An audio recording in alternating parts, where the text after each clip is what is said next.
उधर sir.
Recording entrance से लेके लास्ट तक 50 मिनट का है मतलब सारा।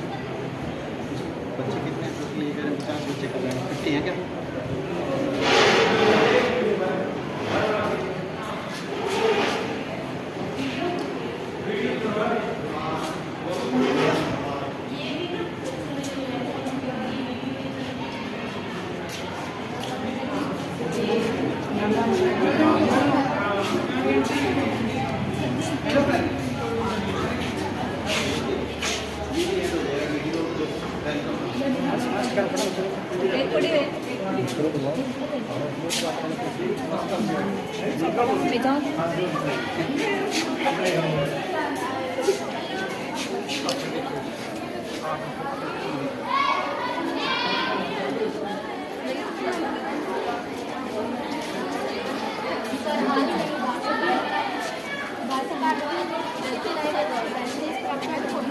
मंत्रालय द्वारा सोच समझ कर लिए गए फैसले हैं फैशन आवश्यक है।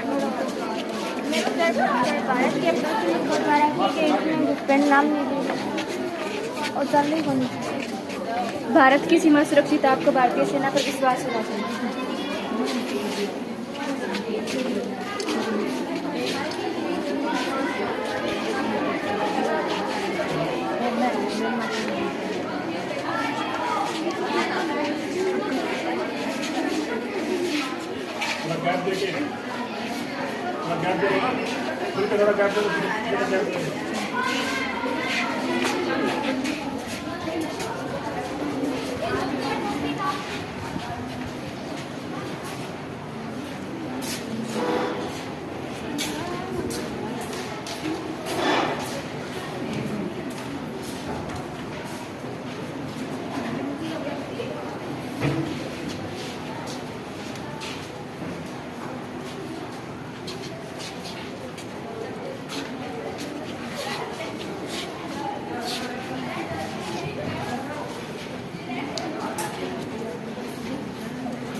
माननीय सभासदों, माननीय अध्यक्ष जी,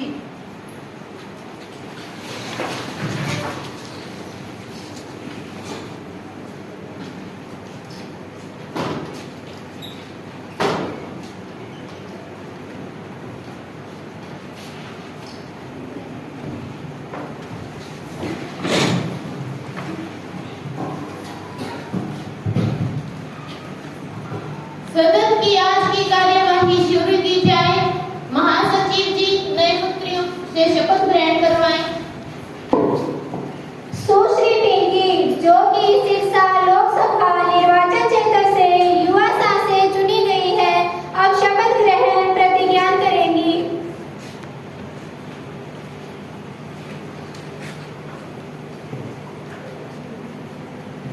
महोदया, आप शपथ ग्रहण करेंगे या प्रतिज्ञा? Vote please. किस भाषा में? English please.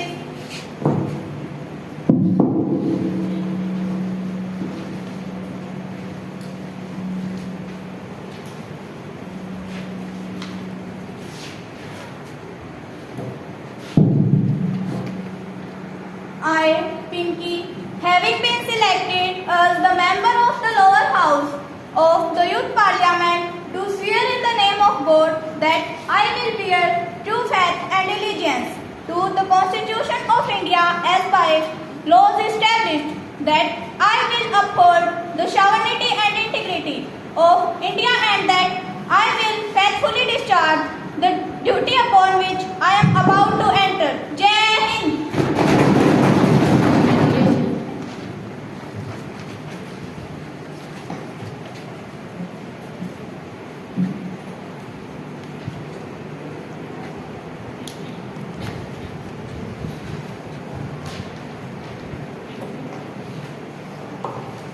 मुकेश, जो कि हिसार लोकसभा संसदीय क्षेत्र से युवा सांसद का सदस्य निर्वाचित घोषित किया गया है, अब शपथ ग्रहण प्रतिज्ञा करेंगे।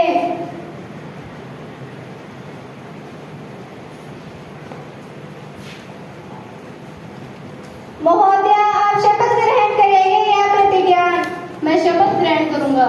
किस भाषा में? हिंदी भाषा में।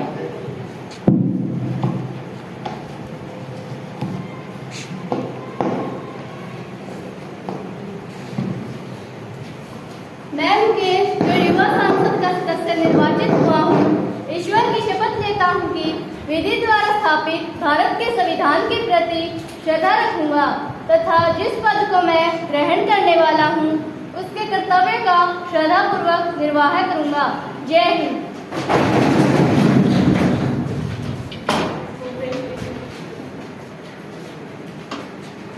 माननीय सदस्यगण, क्योंकि आज हम 3 महीने के बाद मिल रहे हैं, अतः इसी दौरान जापान के पूर्व प्रधानमंत्री श्री शिंजो आबे के दुखद निधन के बारे में सदन को सूचित करना मेरा कर्तव्य बनता है। श्री शिंजो आबे अपने देश में सदैव किसानों, श्रमिकों, वंचित वर्ग तथा गरीबों के उत्थान हेतु प्रगतिशील रहते थे। अपने संपूर्ण कार्यकाल के दौरान भारत जापान संबंधों को मजबूती प्रदान करने में उनका महत्वपूर्ण योगदान रहा। मैं शिंजो आबे को अपनी श्रद्धांजलि अर्पित करती हूँ। संविधान के दायरे में रहते हुए दृढ़ और स्वतंत्र निर्णयों हेतु उन्हें सदैव याद किया जाएगा। समाज के निम्न वर्ग की भलाई के लिए याद रखा जाएगा। भारत व जापान के संबंधों को बढ़ाने में उनका प्रमुख योगदान रहा है। अध्यक्ष महोदय, मैं उनके परिवार के प्रति अपनी गहरी संवेदनाएं प्रकट करती हूँ। मैं स्वर्गीय शिंजो आबे, जिनकी अकस्मात मृत्यु से हम बहुत आहत हैं, मैं उनकी मृत्यु से बहुत आहत हूँ। वे एक वैश्विक नेता और बहुत अच्छे प्रशासक थे। उन्होंने अपने जीवन में जापान और दुनिया को बेहतर बनाने में अपना महत्वपूर्ण योगदान दिया। वे अभी भारत जापान एसोसिएशन के अध्यक्ष बने थे। मैं उनके परिवार के प्रति गहरी संवेदना व्यक्त करता हूँ। Secretary General sent the condolence to the grieved family. Yes madam.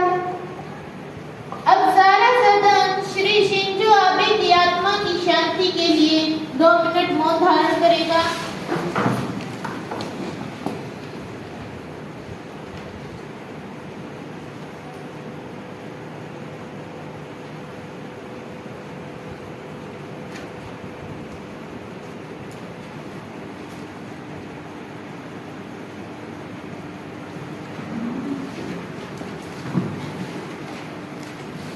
प्रधानमंत्री जी नए मंत्रियों का परिचय कराएं। अध्यक्ष महोदय, मैं आपसे व आपके माध्यम से अपने साथियों का सदन में परिचय करवाने जा रही हूँ। सुश्री विजेता कृषि मंत्री, सुश्री फरजाना संसदीय कार्य मंत्री, प्रश्नकाल प्रारंभ किया जाए। प्रश्न संख्या 101 सांसद सुश्री इंदु। आदरणीय अध्यक्ष महोदया, नई शिक्षा नीति को लागू करने के बारे में मैं पूछना चाहती हूँ, क्या शिक्षा मंत्री यह बताने का कष्ट करेंगे कि नई शिक्षा नीति को कितने राज्यों में लागू कर दिया गया है, व कितने राज्यों ने नई शिक्षा नीति को अभी तक लागू नहीं किया है। इन सब की डिटेल सदन में उपस्थित की जाएगी।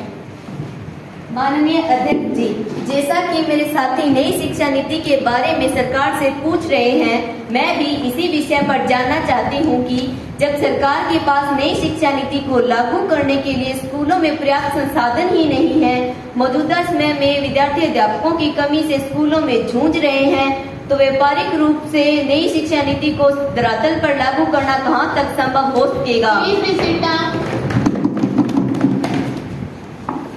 मंत्री जी। अध्यक्ष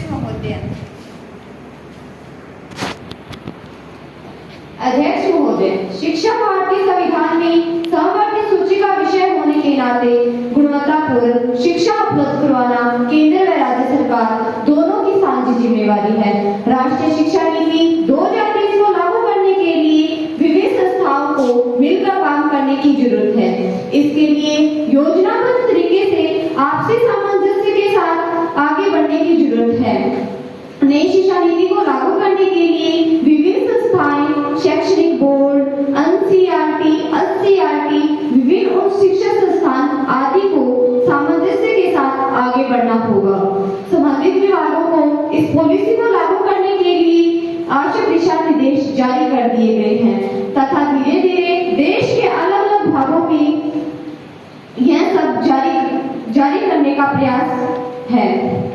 साथ ही मैं सरकार को विश्वास दिलाती हूँ कि विद्यालयों में अध्यापक व संसाधनों की कमी नहीं रहने दी जाएगी। First supplementary miss Preeti. Honorable Speaker Madam, will the Minister of Education be pleased to state whether there are reasons for the abolition of MPhil in all courses in all subjects, if not the reasons thereof or any other as a subsidiary course between PG and PhD? If so, the details thereof. Mr. please. अध्यक्ष महोदय, शिक्षा मंत्रालय ने board के approval के बाद नई शिक्षा नीति 29 जुलाई 2020 को घोषणा की है, जो कि मंत्रालय की वेबसाइट पर उपलब्ध है।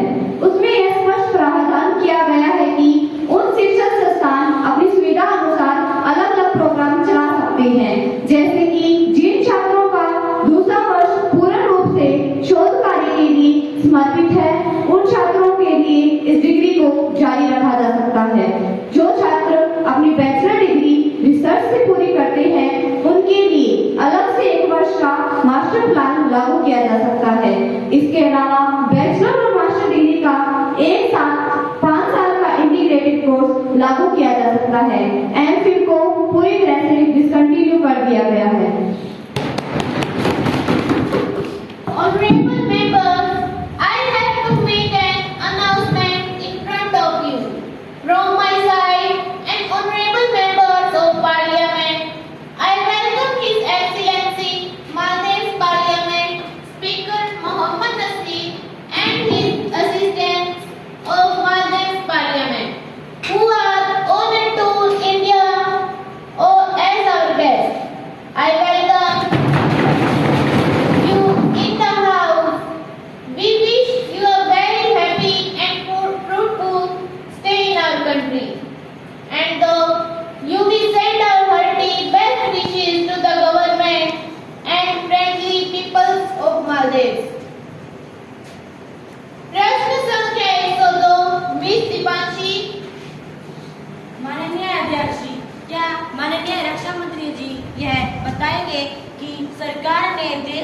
जनता को हर साल 1 करोड़ नए रोजगार देने का वादा किया था।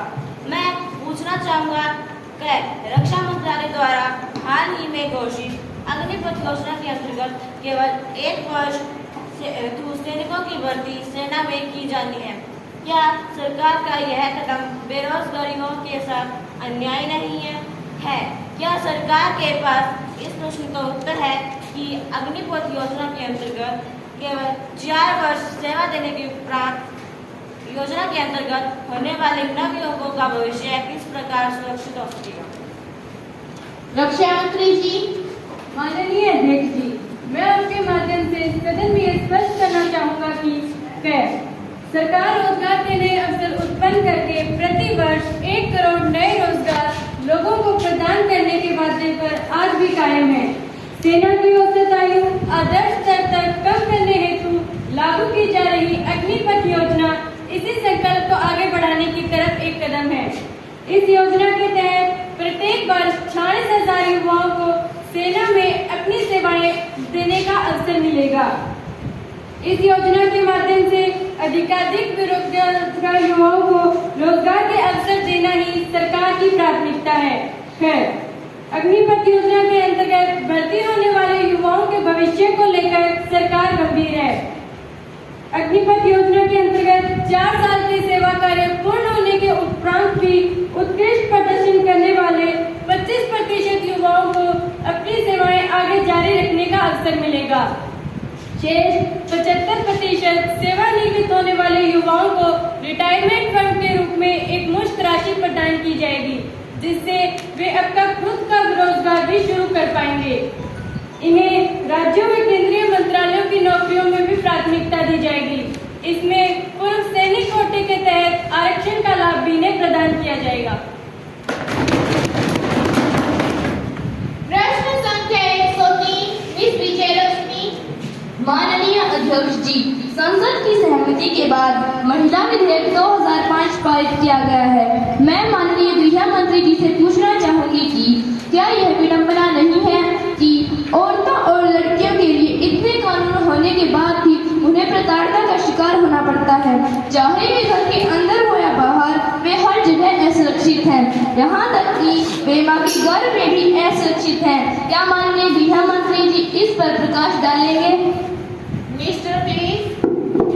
हाँ, कोई भी कानून अपने आप में तब तक प्रभावी नहीं हो सकता जब तक कि महिलाओं के पहचान के संबंध में लोगों की बुनियादी सोच में बदलाव नहीं आता। इसके लिए हमें समाज में एक क्रांतिकारी आंदोलन की जरूरत है और इसकी शुरुआत हमें खुद से ही करनी होगी।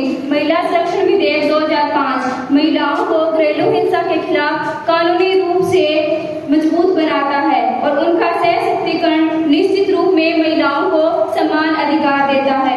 मैं सदन के सदस्यों को आश्वस्त करना चाहता हूं कि हमारी सरकार महिलाओं के उत्थान के लिए पूरी तरह से प्रतिबद्ध है। सरकार द्वारा चलाई जा रही बेटी बचाओ बेटी पढ़ाओ जैसी योजनाएं इसी दिशा में सरकार की मंशा को जाहिर करती है, ताकि वे समाज में पुरुषों के साथ कदम मिलाकर चल सके। प्रश्न संख्या 104 मिस विजयलक्ष्मी। माननीय अध्यक्ष जी, मैं आपके माध्यम से माननीय शिक्षा मंत्री जी से पूछना चाहूंगी कि साल 2020 से 21 तथा 21 से 22 के दौरान कोविड-19 की स्थिति के चलते ऑनलाइन माध्यम से शिक्षण के दौरान पीछे रह गए विद्यार्थियों हेतु सरकार के क्या प्रयास रहे? मंत्री जी। माननीय अध्यक्ष जी, मैं सदन को यह सूचित करना चाहती हूँ कि सरकार ने कोविड-19 की वजह से शिक्षा से वंचित रह गए विद्यार्थियों के लिए अब विद्यालयों में विशेष कक्षाओं के आयोजन पर बल दिया है। सरकार द्वारा कुछ चिन्हित छात्र वर्गों को टैबलेट तथा इंटरनेट सुविधाएं प्रदान की है। संबंधित विभागों को ऐसे विद्यार्थियों के लिए ब्रिज कोर्स चलाने के लिए निर्देश दिए हैं। Supplementary question 1 miss Preeti. Honorable Speaker Madam, will the Minister of Education be pleased to state whether the government has made use of the online education facilities available for school children in the country when schools were closed since March 2020 during the COVID-19 pandemic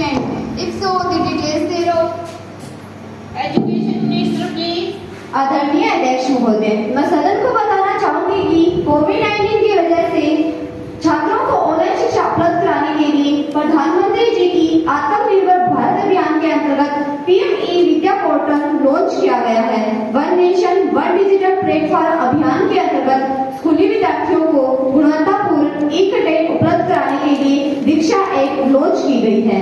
NCERT की सभी किताबों को QR code के साथ प्रकाशित करवा दिया गया है, जिससे बच्चे ई कंटेंट को आसानी से देख सकते हैं। पहली और 12वीं तक के सभी बच्चों के लिए टीवी चैनलों पर पाठ्यक्रम प्रसारण के साथ साथ दूर दराज इलाकों के लिए रेडियो पर भी पाठ्यक्रम की आकाशवाणी द्वारा प्रसारण जारी कर दिया गया है। दृष्टिबाधित विद्यार्थियों के लिए अलग से स्पेशली डिजाइन प्रोग्राम चलाए गए हैं। Supplementary question 2, miss Nirmala. आदरणीय अध्यक्ष महोदया, क्या कौशल और उद्यमशीलता विकास मंत्री यह बताएंगे कि कोविड-19 की वजह से कितने युवा इस दौरान बेरोजगार हुए हैं? कोविड-19 की वजह से उत्पन्न हुई बेरोजगारी की समस्या से निपटने के लिए उन्होंने क्या रणनीति बनाई है? क्या ऐसे युवाओं के लिए स्किल ट्रेनिंग या अन्य तरह का कोई प्रोग्राम चलाने की सरकार की योजना है? यदि हाँ, तो उसकी जानकारी दी जाए। कौशल विकास और उद्यमशीलता मंत्री जी। आदरणीय अध्यक्ष महोदय, कोविड-19 के वजह से लेकर मार्केट में बहुत सारी समस्याएं आई है। लॉकडाउन की वजह से कौशल विकास योजनाएं भी प्रभावित हुई है। कोविड-19 महामारी से नौकरियों को कम से कम करने के लिए सरकार द्वारा इस दिशा में कई प्रयास किए गए हैं। अल्पकालीन और दीर्घकालीन समय के लिए ऑनलाइन शिक्षण कार्यक्रम भी शुरू किया गया है। कोविड-19 के लिए कैश कोर्स प्रोग्राम भी चलाए जा रहे हैं, जिसमें इच्छुक लोगों को ऑनलाइन माध्यम से ट्रेनिंग दी जा सके। प्रश्न संख्या 105, मिस एकता। माननीय अध्यक्ष जी, मैं आपके माध्यम से संसदीय कार्य मंत्री से यह पूछना चाहूंगी कि संसदीय मंत्रालय द्वारा आयोजित की जा रही युवा संसद प्रतियोगिता का क्या उद्देश्य है? इस योजना को संपूर्ण देश में लागू करने हेतु सरकार की ओर में हाल ही में क्या प्रयास किए गए हैं? संसदीय कार्य मंत्री जी। माननीय अध्यक्ष जी, मैं आपके माध्यम से सदन में ये स्पष्ट करना चाहूंगी, संसदीय कार्यवाही मंत्रालय द्वारा आयोजित की जा रही युवा संसद प्रतियोगिता का उद्देश्य है युवा विद्यार्थियों में संसद और राजनीति के प्रति रुचि पैदा करना, युवा विद्यार्थियों को संसद की कार्यवाही में अवगत करवाना, युवा विद्यार्थियों को अवगत करवाना कि कैसे शासक जनता की समस्या को मदद के सामने रखते हैं और लोगों को जागरूक बनाते हैं। सरकार इस योजना को संपूर्ण देश में लागू करवाने हेतु लगातार प्रयास कर रही है। इस हेतु संसदीय कार्रवाई मंत्रालय द्वारा विशेष रूप में एक ऑनलाइन पोर्टल भी लॉन्च किया गया है, जिसके माध्यम से विद्यालय अपने स्तर पर युवा संसद का आयोजन करके उसकी वीडियो रिकॉर्डिंग ऑनलाइन पोर्टल पर अपलोड करेंगे। मूल्यांकन के उपरांत चयनित विद्यालयों को संसदीय कार्रवाई मंत्रालय द्वारा प्रमाण पत्र भी प्रदान किए जाएंगे। पूरक प्रश्न 1, मिस इंदु। आदरणीय अध्यक्ष महोदया, क्या मंत्री जी यह बताएंगे कि क्या राज्यों और केंद्र शासित प्रदेशों को इस योजना को लागू करने के लिए आर्थिक अनुदान दिया जा रहा है? संसदीय कार्य मंत्री जी। आदरणीय अध्यक्ष महोदय, हाँ, हम राज्यों में केंद्र शासित प्रदेशों को आर्थिक सहायता उपलब्ध करवाते हैं। हमने इस योजना को लागू करने हेतु सहायता भी करते हैं, जैसा कि युवा संसद के लिए साहित्य सामग्री उपलब्ध कराना, भाग लेने वाले विद्यालयों को पिछले वर्ष भाग ले चुके विद्यालयों की CD व वीडियो उपलब्ध कराना आदि। अब माननीय युवा सांसद मिस मुकेश देवी, मिस प्रीति, सुश्री इंदु, माननीय प्रधानमंत्री जो राष्ट्रीय आपदा प्रबंधन के अध्यक्ष भी हैं, का ध्यान देश के विभिन्न भागों में आ रही बाढ़ की ओर आकर्षित करेंगे। श्री मुस्कान देवी। आदरणीय आदरणीय अध्यक्ष महोदय, पिछले कई सालों से भारत में बड़े स्तर पर प्राकृतिक आपदाओं का सामना किया है, चाहे 1999 में उड़ीसा में आया चक्रवात हो या 2001 में गुजरात में आया विनाशकारी भूकंप या 2004 में तमिलनाडु और आंध्र प्रदेश के तटीय इलाकों में आई भयंकर सुनामी हो और अभी हाल ही में 2021 में गुजरात में आया चक्रवात और अप्रैल 2021 में ही असम में आए विनाशकारी भूकंप को, इनकी वजह से बहुत सारी जानें गई है और बहुत सारा आर्थिक नुकसान हुआ है। मैं आपके माध्यम से आदरणीय प्रधानमंत्री जी से पूछना चाहूँगा कि क्या उनकी सरकार ने इस तरह से विनाश से बचने के लिए कोई ठोस कदम उठाए हैं? क्या सरकार ने माध्यम क्रियाकलापों की वजह से आने वाली इस तरह की घटनाओं से निपटने के लिए कोई रणनीति बनाई है? सरकार ने इन सभी तरह की आपदाओं से निपटने के लिए कोई विशेष एजेंसी बनाई है? अगर हाँ, तो उसने अभी तक क्या कार्य किए हैं? Prime minister please. आदरणीय अध्यक्ष महोदय, मैं अपने विपक्ष के साथी से पूरी तरह सहमत हूँ। प्राकृतिक आपदाएं मानव जीवन की शुरुआत से ही घटित होती रही हैं, लेकिन प्राकृतिक आपदाओं का किसी भी स्थान पर बार-बार आना जन धन की हानि का कारण बनता है और इसे रोकने की जरूरत है। मैं सदन को यह बताना चाहूंगी कि आपदा प्रबंधन को पहली बार 1878 में प्रथम अकाल कमीशन की सिफारिश पर भारतीय प्रशासन व्यवस्था में लागू किया गया। आजादी के बाद से गृह मंत्रालय को प्राकृतिक आपदाओं से निपटने का कार्य सौंपा गया है। पहली बार 2016 में राष्ट्रीय आपदा प्रबंधन योजना को रिलीज किया गया। इस योजना का प्रमुख उद्देश्य भारत को प्राकृतिक आपदा मुक्त बनाना तथा प्राकृतिक आपदाओं से होने वाले नुकसान, जनधन के नुकसान को कम करना है। इस योजना को 2018 में अपडेट किया गया। प्रथम पूरक प्रश्न मिशन सुयमनी। आदरणीय अध्यक्ष महोदय, सीबीएसई ने स्कूलों में आपदा प्रबंधन को एक विषय के रूप में लागू किया, परंतु धरातल पर विद्यार्थियों को इसके बारे में कोई जानकारी ही नहीं है, तो क्या केवल इसे नाम के लिए पाठ्यक्रम में शामिल किया गया है? और इस तरह ये आपदा प्रबंधन में छात्रों की सहायता कैसे करेगा? प्रधानमंत्री जी।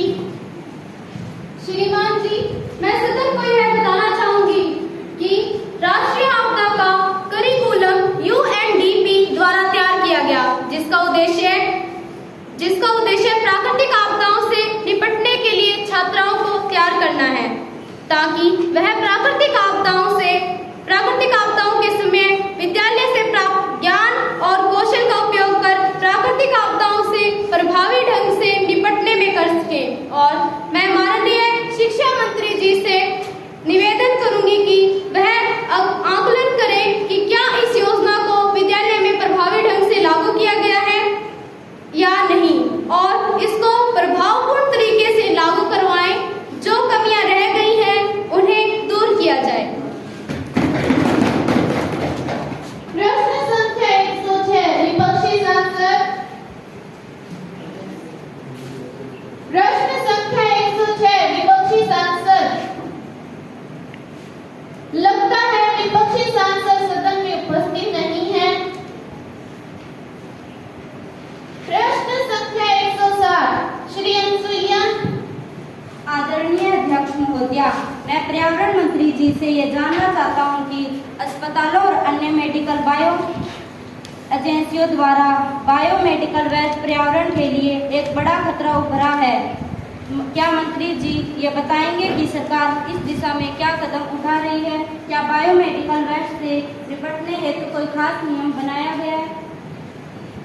पर्यावरण मंत्री जी। माननीय अध्यक्ष जी, जैसा कि हम सब जानते हैं कि प्रत्येक सरकार ने अपने कार्यकाल में केवल एक बार प्रयुक्त होने वाले प्लास्टिक को नियंत्रण करने हेतु कई प्रकार के कानूनी प्रावधान किए हैं। संसद में उपस्थित सभी सदस्यगण मुझसे इस बात पर पूर्णतः सहमत होंगे कि किसी कानून की सफलता तभी संभव है जब हम सभी नागरिक अपने कर्तव्यों को समझकर ईमानदारी से उनका पालन करें। हर मोहल्ले में यदि हम प्लास्टिक बैग का प्रयोग न करें तो कोई भी कारण नहीं है कि प्लास्टिक को बंद करने का ये अभियान राष्ट्रीय आंदोलन का रूप न ले ले। भावी नागरिकों को हम घर तथा स्कूल में ही इस दिशा की ओर जिम्मेदार तथा जागरूक बना सकते हैं। पूरक प्रश्न मिस विजयलक्ष्मी। माननीय अध्यक्ष जी, आसपास जिधर भी नजर डालते हैं उधर प्लास्टिक के बैग ही बैग दिखाई दे रहे हैं। मैं माननीय पर्यावरण मंत्री जी से जानना चाहूंगी कि उनका मंत्रालय प्लास्टिक से उत्पन्न खतरों के प्रति गंभीर है या नहीं। यदि हाँ, तो कोई कठोर कदम क्यों नहीं उठाए जा रहे हैं? और यदि आपके मंत्रालय ने इस संबंध में कोई कठोर कदम उठाए हैं तो वे क्या है? कृपया उन पर प्रकाश डालें। पर्यावरण मंत्री जी। माननीय अध्यक्ष जी, सरकार ने 1 जुलाई 2022 से केवल एक बार प्रयोग होने वाले प्लास्टिक पर प्रतिबंध लगाने की घोषणा की है। इससे हमारे पर्यावरण को बचाने में काफी सहायता मिलेगी, परंतु यह अभियान भी तभी सफल होगा जब हम सभी लोग सब्जी व अन्य चीजें खरीदते समय दुकानदार से प्लास्टिक बैग की मांग न करके उसके स्थान पर खुद अपने घर से ही कपड़े से बना थैला लेकर बाजार जाएं।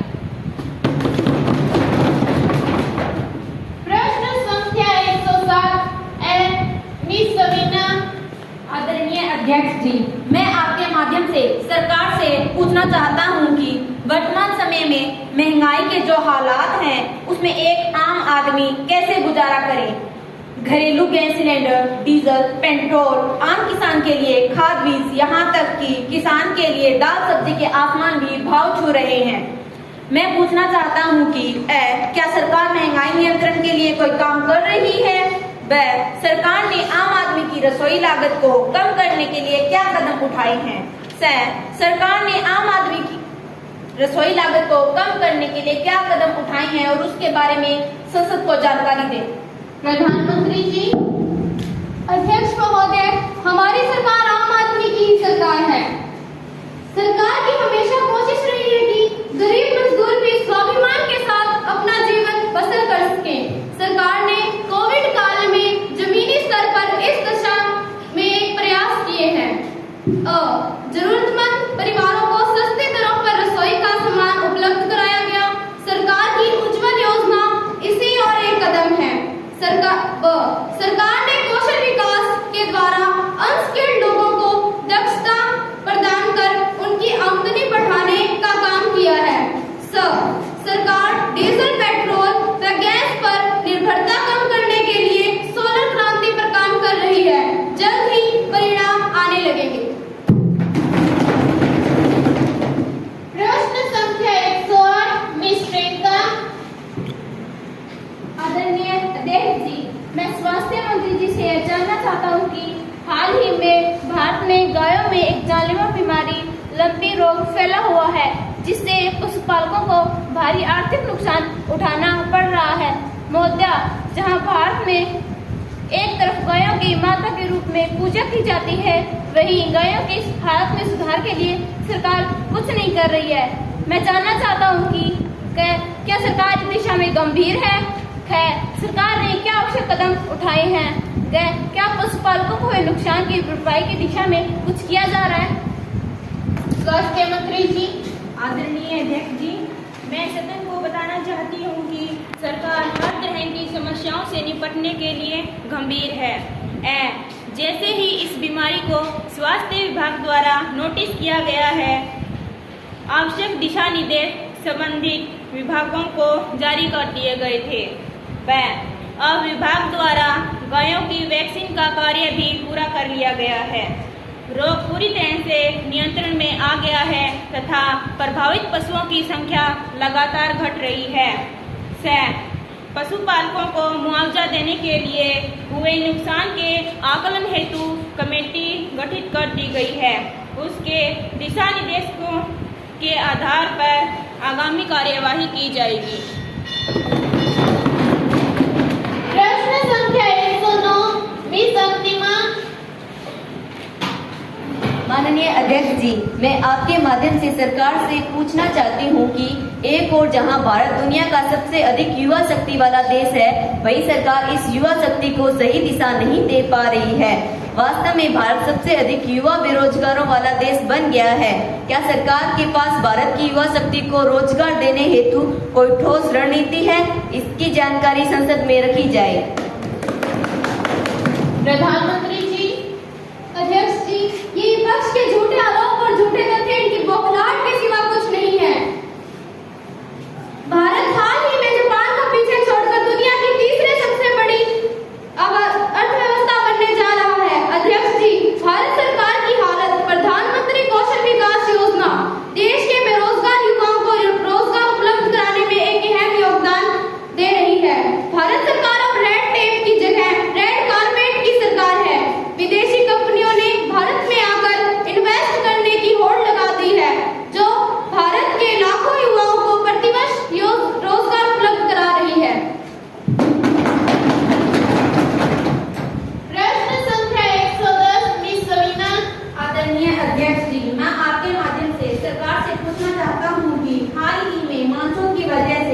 उत्तर भारत में अतिवृष्टि की वजह से फसलें तबाह हो गई है। भारत का किसान जो पहले से ही गरीबी में जी रहे हैं, उसके लिए ये हार सहना बहुत कष्टकारी है। सरकार इस दिशा में क्या मांग कर रही है? क्या सरकार ने फसलों के नुकसान का कोई आकलन किया है? किसानों को इससे उभरने के लिए क्या सहायता की जा रही है? कृषि मंत्री जी। आदरणीय अध्यक्ष महोदय, मैं आपके माध्यम से सदन को बताना चाहता हूं कि सरकार किसानों की समस्याओं को लेकर शुरू से ही प्रयासरत है। सरकार ने देश के लाखों किसानों का फसल बीमा करने के तहत फसली बीमा करके पहले से ही उन्हें चिंता मुक्त कर दिया है। सरकार ने फसलों के नुकसान के आकलन के लिए विशेष गिरदावरी का आदेश दिया है। सरकार किसानों को उनकी फसल का उचित मुआवजा देकर उनको हुए नुकसान की भरपाई करेगी तथा देश के किसान को हारने नहीं दिया जाएगा। प्रश्न संख्या 111 मिस योगिता। आदरणीय अध्यक्ष जी, मैं आपके माध्यम से कहना चाहती हूँ कि सरकार देशवासियों के मूलभूत सुविधाएं उपलब्ध करवाने में नाकाम रही है। देश आज व्यवस्था सुविधाओं के अभाव से जूझ रही है। देश के अस्पतालों की हालत दयनीय है। मैं सरकार से जानना चाहती हूँ कि बेहतरी के लिए सरकार ने कोई कदम क्यों नहीं उठाया है? स्वास्थ्य मंत्री जी। माननीय अध्यक्ष जी, हमारी सरकार ने कोविड-19 के दौरान अपनी स्वास्थ्य सेवाओं से पूरे विश्व में अपनी छाप छोड़ी है। भारत से पूरे विश्व में अपनी सतह पर भारत इतने बड़े सतह पर देश की जनसंख्या को मुफ्त टीकाकरण करवाने वाले